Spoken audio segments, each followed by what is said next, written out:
അപ്പൊ ഭാര്യയും ഭർത്താവും തമ്മിൽ പിണങ്ങിയാൽ 24 മണിക്കൂറിൽ കൂടുതൽ ആ പിണക്കം നീണ്ടുപോകാൻ പാടില്ല. നീണ്ടാൽ പിന്നെ മരിക്കോളം പിണങ്ങാനേ നേരുണ്ടാവും. ഞാൻ നിങ്ങളോടൊരു കാര്യം ചോദിക്കുകയാണ്. നിങ്ങൾ കുറെ വർഷമായിട്ട് കുടുംബജീവിതം നയിക്കുന്നവരാണ്. എന്റെ മുമ്പിലിരിക്കുന്ന 90% ആളുകളും വിവാഹിതരാണെന്ന് ഞാൻ മനസ്സിലാക്കാൻ. ഒരു കൂട്ടുകാരൻ നമുക്ക് ഒരു ചായ വാങ്ങി തന്നാൽ നമ്മൾ എന്ത് പറയും? ഒന്നുകിൽ ജസാക്കല്ലാഹ് എന്ന് പറയും, അല്ലെങ്കിൽ താങ്ക്സ് എന്ന് പറയും.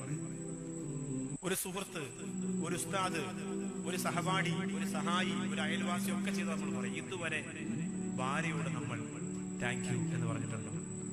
അത് പറയേണ്ട ആവശ്യമുണ്ടോ? അവളെ ഉത്തരവാദിത്തമല്ലേ എന്റെ ജീൻസ് അലക്കുക എന്ന് പറയുന്നത്? അവളെ ഉത്തരവാദിത്തമല്ലേ എനിക്ക് ഭക്ഷണം വെച്ച് തരാന്ന് പറയുന്നത്? ഇതുവരെ നിങ്ങൾ പറഞ്ഞിട്ടുണ്ടോ ഒരു വാക്ക്? അവിടെ നല്ലൊരു ചായ ഇട്ട് തന്നു, നല്ല തലവേദനയായിരുന്നു നിങ്ങൾക്ക്, അത് കുടിച്ചിട്ട് നിങ്ങൾ പറയണം അൽഹംദുലില്ലാ. വൈഫിനോട് ഗ്ലാസ് കൊണ്ട് കൊടുത്തിട്ട് പറഞ്ഞു താങ്ക് യു.